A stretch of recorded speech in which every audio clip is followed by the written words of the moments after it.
On July 5, 2009, a devastating bomb attack rocked the heart of Cotabato City, Philippines.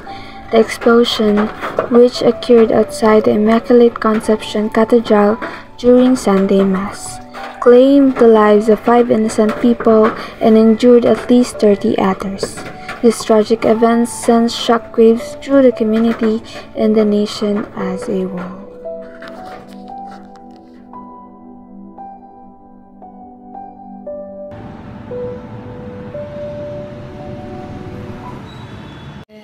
Okay, 1, 2, 3, start. Ngayon, nandito tayo sa katedral at ang ating respondent ay si Kuya Yuki Guerrero. Tatanungin natin siya about sa nangyari noong pambobomba sa katedral. So Kuya Yuki, pwede mo po ba ikwento yung mga pangyayari noong araw na iyon? Isang napakagandang hapon sa iyo at sa inyong kasama mo. At yung katanungan mo ay actually ang na-remember ko noon that time, yung araw na yun, yung linggo na yun, 2006, hindi pa ako nakakamali, ay 5:30 ng umaga andito na ako sa simbahan, nagsiservisyo na ako, and then after ng 5:30 doon ako sa loob ng opisina. So hindi na pa ako umuwi hanggang sa pagdating ng pangatlong schedule ng pagmimisa. Yan po ay ang 8:15 AM.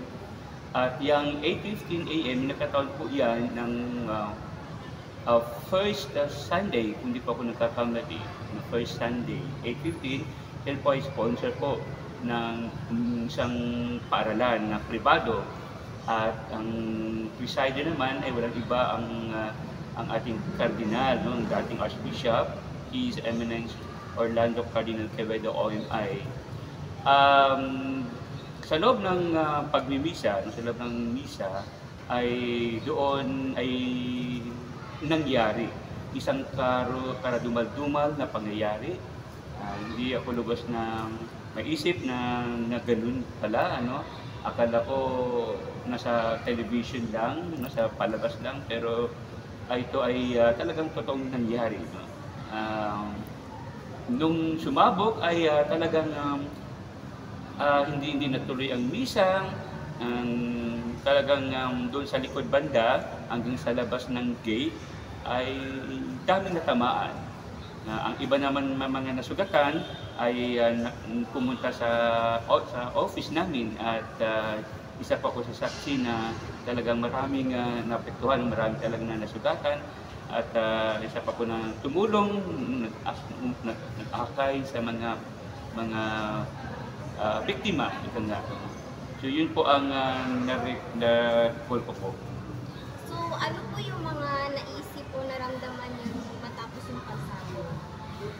Ang naisip ko is siyempre pinakaunang kawawa yung mga walang alam, o sabihin natin ano ba tawag nyo, yung walang alam-alam ng mga tao na kung saan ay linggo pa yan, isang kailangan natin na kumbaga obligasyon ng bilang isang Kristiyano pananampalataya ay ang pagkakaroon ng pagsimba, upang magpasalamat sa Diyos. Pero hindi ko lubos maisip na pagkatapos nun ay gano'n na lang, nagkaroon ng napakaraming tao na nasugatan.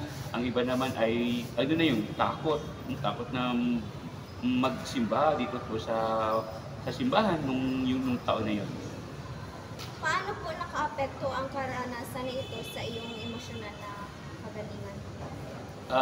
Nakaapekto sa aking emosyonal, ay malaking bagay dahil siyempre ay andun yung trauma, lalo yung pasyente at kasama yung pamilya, especially yung mayroon pong dalawang namatay, isang baby at isang sabihin natin may isang mentality retarded, isa nasa labas po ng gate. So talagang ando yung trauma, no? Talaga hindi maiiwasan at matagal pa na kumbaga gagaling, na babalik yung emotion dahil hindi natin alam paglabas mo o baka meron pa, no? At while yung nagwiwisa, may maraming actually yung while nagwisa yun, maraming lumabas naman kasi meron daw another granada, no? May isang sabog na naman daw, ganun. So hindi ko po maiwasan na ganun na una yung trauma, yung takot, kung meron pa ba, magbalik ba, madagdagan pa ba, ganun po. So, last question po, paano naka-apekto ang pambobomba sa iyong pakiramdam sa seguridad at kaligtasan mo? Kailangan natin siyempre dito ito ay nasa publiko tayo, no? Itong simbahan.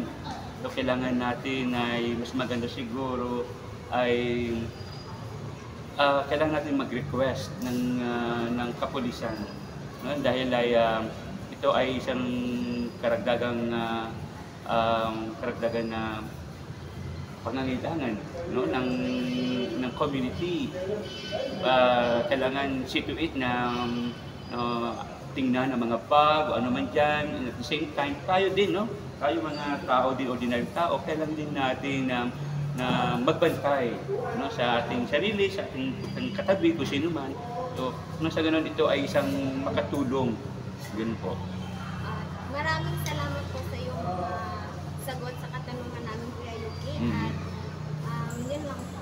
Maraming salamat din sa inyong pag-invite sa akin. Ito isang karangalan at maraming salamat po.